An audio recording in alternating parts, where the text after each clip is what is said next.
In Revenge of the Sith, we watched Anakin Skywalker fall. He turned against the Jedi, pledged himself to Darth Sidious, and became Darth Vader, the galaxy's most feared villain. His turn destroyed the Jedi Order, shattered the Republic, and unleashed the Empire. But what if it never happened? What if Master Yoda, the wisest of the Jedi, had been there to intervene at the critical moment? What if he had stopped Anakin before he fell to the dark side? The entire galaxy's history would change, and in this version of the story, that's exactly what happens. Let's begin. The war had reached its boiling point. Coruscant was scarred from invasion, the Jedi Council was exhausted, and Anakin was more torn than ever. He was haunted by visions of Padmé dying, visions that clawed at his sanity. The Jedi's mistrust weighed heavily on him, and in those shadows, Sidious waited. In the council chamber, Mace Windu spoke of the Wookiee campaign. "Master Yoda, it is critical we send aid to Kashyyyk." Normally, Yoda would have gone himself. But this time, he paused. In the Force, he felt it, a storm swirling around Anakin, darkness waiting to strike. He stroked his chin and shook his head. "Arrangements I shall make, another shall go." Obi-Wan glanced at him, surprised. Anakin noticed too. A seed of doubt formed. Did Yoda mistrust him so much that he refused to leave the capital? As the council dismissed, Anakin walked the halls with Obi-Wan. His master explained the truth. His appointment to the council had been made not out of respect, but to spy on the Chancellor. It only deepened the wound. When Anakin left, his heart boiled with betrayal. He walked into the Chancellor's office, expecting comfort, and he found it. Sidious welcomed him with a warm smile, sensing his turmoil. They spoke of Padmé, of the Jedi's hypocrisy, of fear and love. Slowly, the Chancellor's hand rested on his shoulder. "I can help you save her, Anakin, but not as a Jedi." The moment teetered on a knife's edge. In the original story, Anakin gave in. But this time, he didn't walk alone. The Chancellor leaned closer, whispering of power over death. Anakin's fists tightened. He wanted to believe, but something held him back. And then the door slid open. Yoda stepped inside. His cane tapped the marble floor. His eyes, sharp and sorrowful, met Anakin's. "Leave us you must," Yoda said to Palpatine. The Chancellor's smile twitched, but he obeyed, retreating into the shadows of his office. Yoda turned to the young Jedi. "Much fear I sense in you, Skywalker. Of Padmé you dream, but clouded, these visions are." Anakin's voice cracked. "They're not just dreams, Master. I've seen her die. I can't lose her. Not after everything I've lost."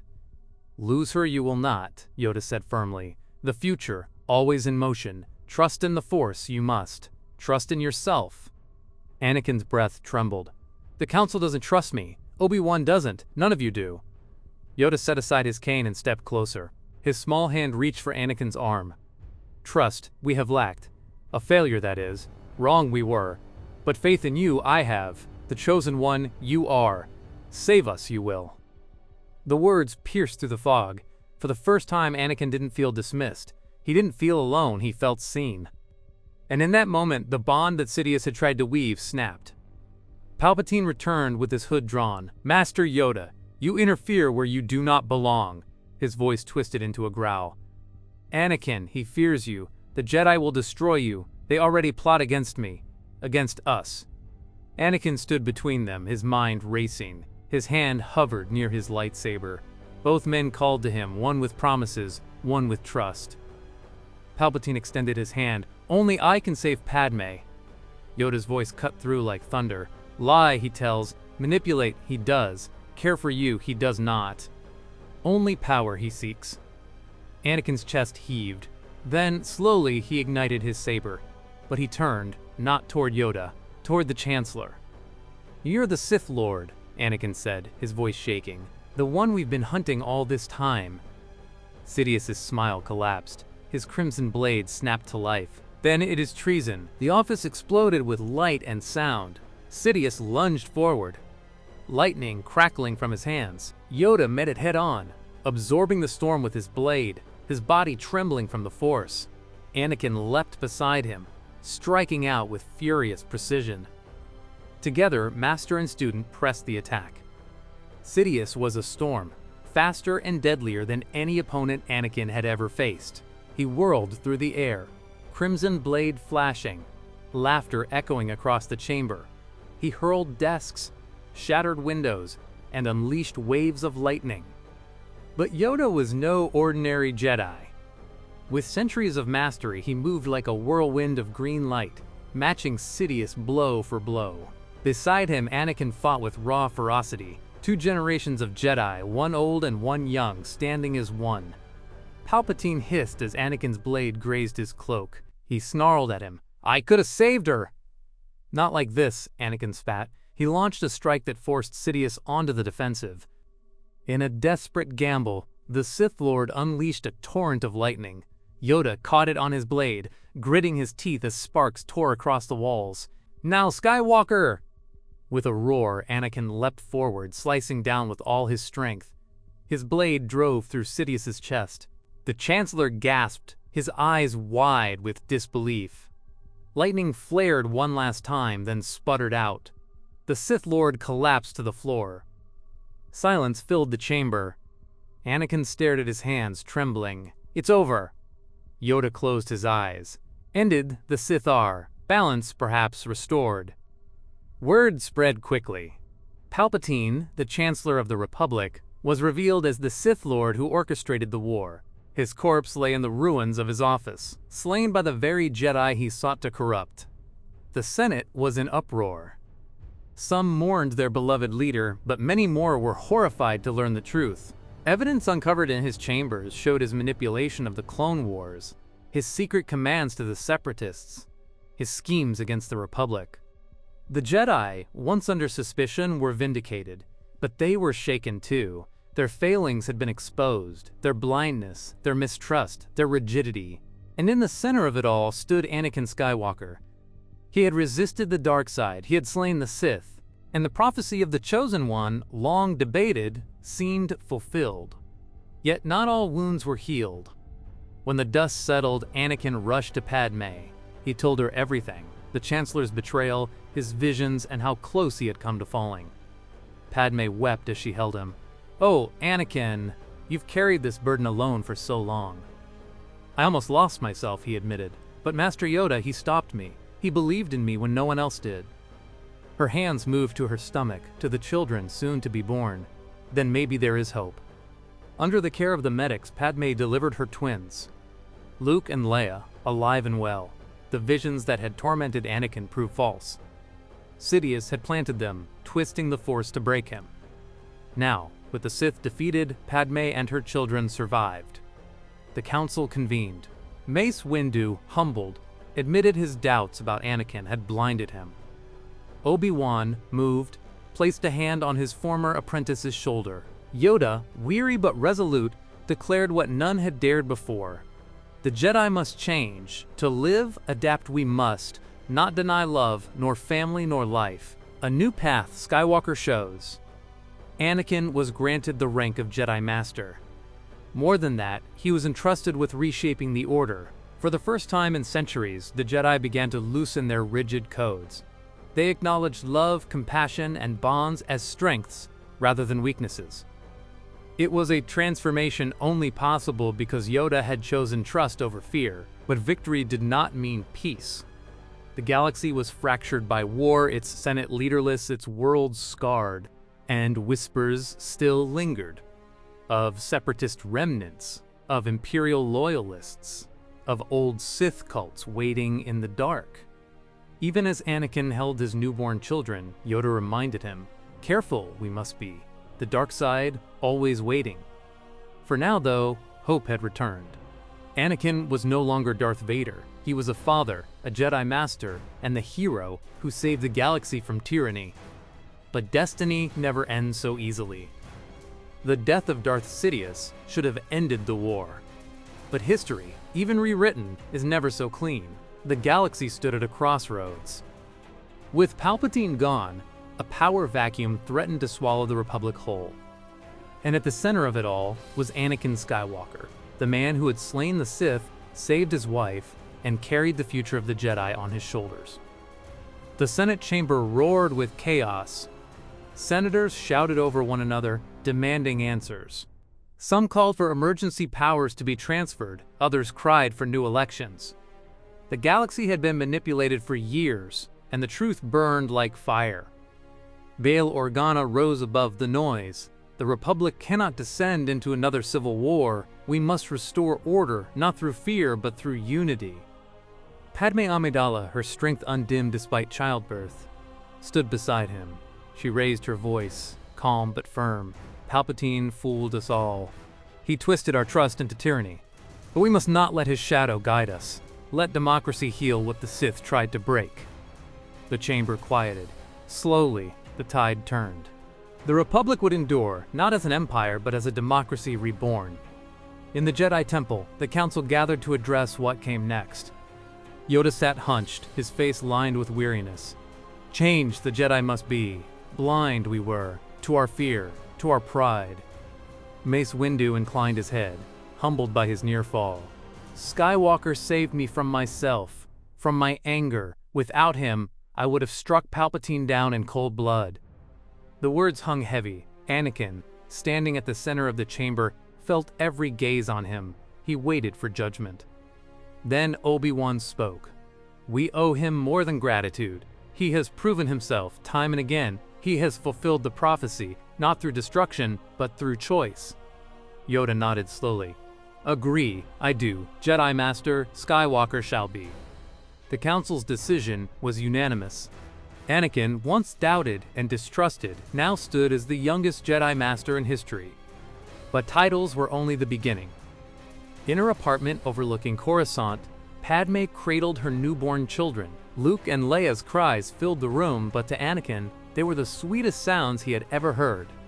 He knelt beside her, awe in his eyes. They're perfect. Padmé smiled softly. And they'll grow up in a galaxy free of the Sith. But as he stroked his son's tiny hand, Anakin's expression darkened. The galaxy won't stay free forever. There will always be darkness. Always someone waiting to take what we've built. Padmé placed her hand on his cheek. Then we'll face it together. For the first time since his visions began, Anakin believed her.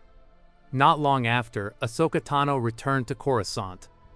She had captured Darth Maul and seen firsthand the chaos of Mandalore. When she learned that Anakin had resisted the dark side, slain Sidious, and saved Padmé, her heart swelled with pride. But it was when she met the twins that her path shifted. Anakin placed Leia in her arms and spoke quietly. When she's old enough, I want you to train her. She'll need someone who understands what it means to walk away and to return stronger. Ahsoka froze. She had left the Jedi in anger, feeling betrayed. But looking at Leia, she felt something stir. Hope. The second chance. At last she nodded. If Leia will have me, I'll teach her everything I know. And with that, the Skywalker family grew beyond blood. The Jedi Temple was no longer a fortress of dogma.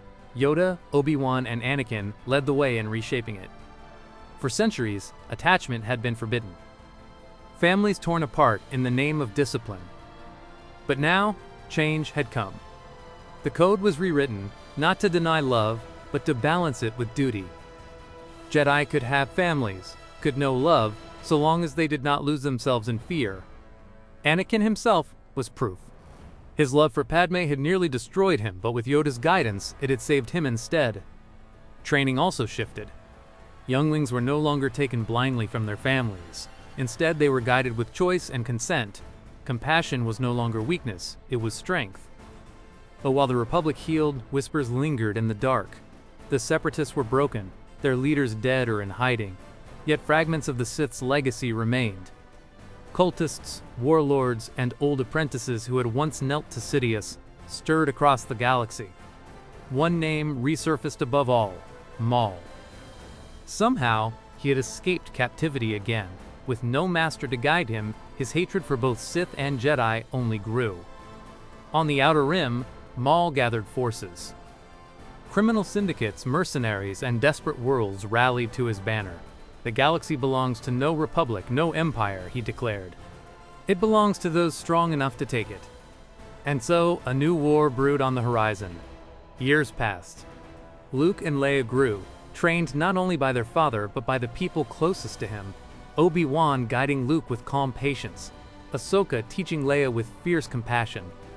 The children were bright, strong in the Force, and unyielding in spirit. But Anakin's journey was not without struggle. Though he was a master, the scars of temptation never fully left him. At times in the dead of night, he still heard Sidious's voice whispering, still felt the pull of fear. Mace Windu recognized it and offered guidance. He trained Anakin in Vapad, a form designed to channel darkness without succumbing to it. Together, they turned Anakin's fury into discipline. Over time, Anakin came to see Windu not as a rival but as an ally, and perhaps even a friend.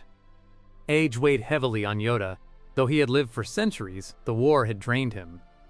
Watching Anakin rise, watching the Jedi evolve, he knew his time was nearing its end.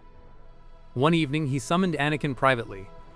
"Much I have taught, but more you must learn, not from me, but from life. The galaxy, your teacher will be." Anakin bowed deeply. "You saved me, Master. Without you, I'd be lost. I won't forget it." Yoda's eyes twinkled. "Saved yourself, you did. Believed in you, I only did." When Yoda finally passed into the Force, the Jedi mourned, but they did not despair, for his legacy lived on in Anakin, in the twins, and in the Order reborn. 10 years after Sidious's death, peace shattered once more. Maul emerged from the shadows with an army of criminals and fanatics. His fleet struck Republic supply lines. His assassins targeted Jedi across the galaxy. On Mandalore, he declared himself ruler, daring the Republic to challenge him. Anakin stood on the bridge of a cruiser, watching the fires of war ignite again. Obi-Wan stood beside him, calm as ever. Ahsoka led troops on the ground, her lightsabers blazing, and behind them, Luke and Leia, no longer children, but Padawans ready to fight for the galaxy's future. The Skywalker legacy marched to war, not as servants of the Sith, but as defenders of the light. The battles were fierce. Worlds burned, fleets shattered, and Maul's hatred consumed him. In the final confrontation, Anakin faced him on Mandalore's surface. Maul sneered, his crimson blade spinning. "You think you've escaped your fate, Skywalker, but you're no Jedi. You're me, a creature of rage." Anakin's grip tightened. For a moment, the words cut deep. But then he remembered Padmé's smile, Luke and Leia's laughter, Yoda's trust, Obi-Wan's brotherhood. "No," Anakin said. "I'm not you. I'm everything you could never be." Their duel raged across the ruins of Sundari. Sparks lit the night sky. And in the end, Anakin stood victorious, his blade at Maul's throat. But instead of striking the killing blow, he deactivated his saber. "Your hatred dies with you, Maul. I won't carry it." Maul's scream echoed as Republic forces swarmed him. And just like that, the last great shadow of the Clone Wars was extinguished. Years later, peace finally returned. Padmé served as Chancellor, guiding the Republic with wisdom and compassion. The Jedi flourished under Anakin's leadership, their numbers growing, their teachings evolving. Luke became a Jedi Knight under Obi-Wan's tutelage, calm and steady like his master. Leia rose with fire in her heart, trained by Ahsoka to fight for justice with fierce resolve. Together, they embodied the balance their father had fought to achieve. And Anakin? He no longer feared visions of loss. He no longer carried chains of doubt. He had faced the darkness and chosen the light, not once, but every day. The prophecy was fulfilled not by destroying the Jedi, nor by embracing the Sith, but by walking a path between, by bringing balance not only to the Force, but to himself. So what if Yoda had stopped Anakin from turning to the dark side? Maybe the galaxy wouldn't heal with parades or thrones. Maybe peace wouldn't arrive with armies or empires falling in flames. Maybe it would come in something quieter, in second chances, in families rebuilt, in the slow work of forgiveness. Because turning away from darkness isn't the end. It's the start of something harder. And Anakin Skywalker? He wouldn't just be the Jedi who almost fell. He would be the man the galaxy needed to believe in, whether it was ready or not. If you enjoyed this alternate timeline, make sure to hit that like button and subscribe for more Star Wars stories, and may the Force be with you.